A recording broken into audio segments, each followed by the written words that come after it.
What is going on, guys? DBG here. Today we are going to be ranking these cards from worst to best in NBA 2K23 MyTEAM.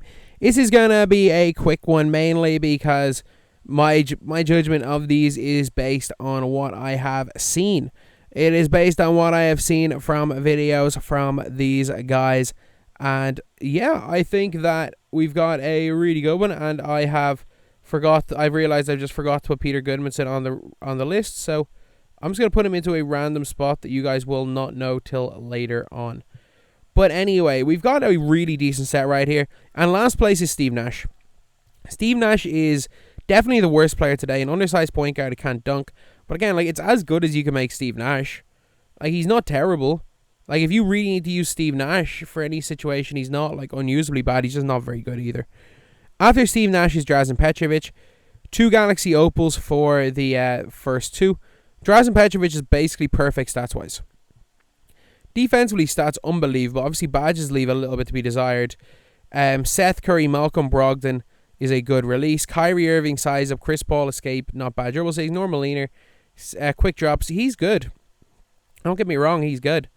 He's going to do a job. He'll shoot the ball well. He'll handle it pretty well. And again, he's another one who later on in the year, once I get home from here, it's going to be a big kind of adapted content.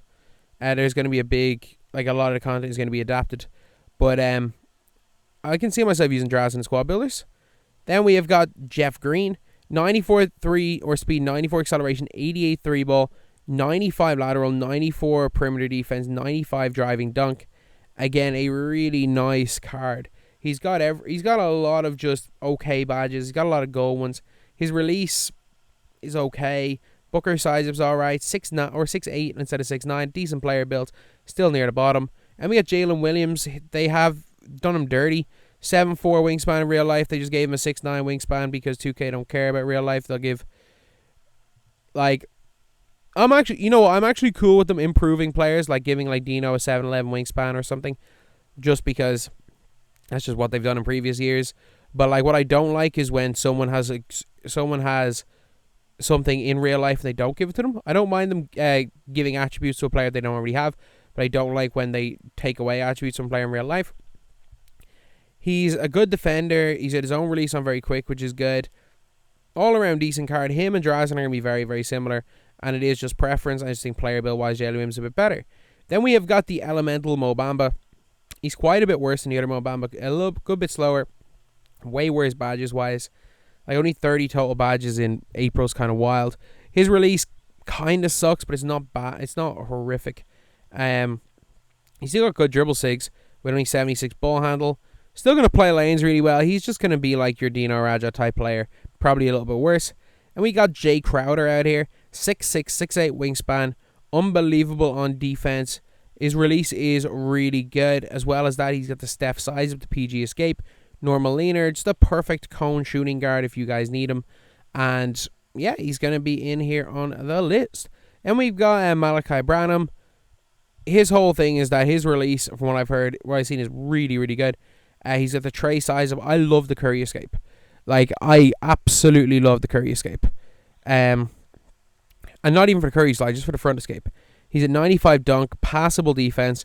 He just creates better than a lot of people, and he's your best shot creating cheap shooting guard. There's not many of them out there, but unless you want to use Pink Diamond Ricky Davis or Wesley Person from back in the day, he's probably your best bet as far as cheap guys go. Then we've got Karl Anthony Towns right here, and Cat is in here at number 9. Cat is really decent. The guy rebounds well. His release isn't that bad. I'm very quick, it's not that bad. Jordan Poole size up. Kobe escape. You're not really going to use any of them. But a really good defender who will rebound better than almost anyone in this game because he just has these weirdly good rebounding animations. And can hit threes. I like Karl Anthony Towns. At number 7, we got Kawhi. Small forward shooting guard, 6'7". I hate Kawhi Leonard's release this year. I'm just going to say this right now, for how you're going to use Kawhi, which is just as a pure cone, there's no difference between these guys. You're looking, there's plus 300 total stats. Okay, plus 4 in 3 ball. Lateral quickness, basically the same. Okay, you get a +5 speed. Same tendos. Same bad on-ball steel tendos this year for Kawhi. Shooting-wise, you're not going to notice a difference. Defense-wise, you're not going to notice a difference. The big thing is that you've got Kawhi on very quick instead of quick. Neither of them are good. And a different escape. That's basically it. So you've got a guy who's a better creator than a 20k MT card for way more expensive. The only difference is that you're not going to create with Kawhi, so there is no point in that.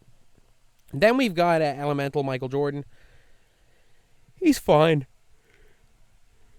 Don't get me wrong, he is fine. Like, Michael Jordan, very quick. Jordan dribble style. Jordan size up, tray escape. He's fine. He's fine. Jump shot's just not great. But, like, Jordan leaner's pretty good. If you are a Jordan fan, this has got to be the one for you. He's going to be probably around 300k in a few days. The other Jordan is like 1.5 to 2 mil. And also this one has better card art. And if you actually want to use Michael Jordan, he's going to play more like real Michael Jordan. So, yeah, I don't mind him. But he does have to go in here at number 7. Yeah, number 7. Number 6, we've got the hero Mo Bamba. Now, this guy is just different. Like 92 speed, 92 acceleration, 92 3 ball. Perfect defense. That's basically all the defensive badges. Comes with 37 total badges. So 7 more total badges. He's got range, catch, and shoot. He's just lengthy. He's just lengthy. He's so long with his wingspan that he can... I'm not going to say he can guard Taco. He can contain a Taco. Guys like him and Wilt and Gudmundsson, because of their long wingspans, can contain Taco. Like, I've tried to do it with Dino. Dino's done an okay job. Because Dino snatch block Taco a lot when I've used him. But that's really it. But Mo Bamba can kind of do that. One of the best power forwards in this game. And I'm going to put him here at number 6, just outside the top 5. And number 5, we've got Kuzma. Kuzma's elemental card's a beast. So first of all, obviously, the guy has got basically perfect dribble sigs. With one of the best releases in the game. He's got unbelievable defense. Or he's not unbelievable. He's basically 90 plus in every stat with very well-rounded badges. And is a great, great small forward. And in number 4, we've got Dwight Howard. If this was another year, if this was last year, we'd be looking at the best power forward in the game. Dwight Howard, 98 speed, 98 acceleration, tray fade, hot zones almost everywhere, 3 ball, Donovan Mitchell size up. Literally, he just has 99 every stat that matters with every defensive badge. This last year would have been the literal best power forward in this game. In any other year, this would have been the best power forward in the game on the 15th of April. The problem is that this game doesn't really let you create. The devs patched out any way of actually creating a shot off the dribble. Plays don't work. There's no reason to use this guy over Taco. There is actually no reason to use this guy over Taco because this game sucks. But any other year he would have been God. Which is why Kuzma is ahead of him at 3. Again, Kuzma is near perfect stats with a lot more badges on this card. Same animations. He's one of the best small forwards in the game. Like, you're looking at this guy and he's just like a better version of Mike Bantam. He's like quite a bit better version of Mike Bantam. And for that reason, again, I just cannot say that Kuzma. And again, they made him power forward, which is big. If they made him small forward, 25 shot IQ, 25 intangibles, he's a dark matter. The fact they changed his position to power forward means that... Or the fact he's a power forward means that if he was a small forward, he'd be a 99. So that's a big thing. He's a dark matter and everything. But overall, number 2, we got Petur Gudmundsson. Originally number 1, 77 speed, 77 acceleration, unbelievable release. 7'2" with a Dino-esque wingspan. He is a guy that can compete with Yao. He's got a way better release than Yao. He's a way better shooter than Yao. You can give him any shooting badge you want. You can give him range. He is the only guy. He's not quite as cheesy as Yao, but in the right hands, he can compete. The only issue is that, like, is he better than Porzingis? Yeah, at that position, but not by much. Him and Porzingis are very comparable. The problem is that he's 250k. So I don't even think he's good. He's great value. I thought at 50k or lower, he's a must-buy. At 250k, I don't know.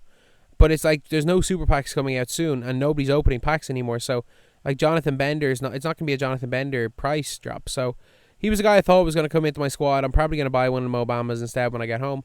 But yeah, number 1 is hero Michael Jordan. A guy they changed more than one time, who now is KPJ Michael Jordan. Good motion, good defensive stance, good Kyle Lowry size up, perfect on-ball steal tendency in 98. Jordan defensive animations, perfect stats. He's endgame Jordan. He's literally endgame Jordan. And if I was to put anyone else in here at number 1, I would be lying to you guys. He is by far the best card that came out today. As great as Peter is, Jordan post update is by far the best.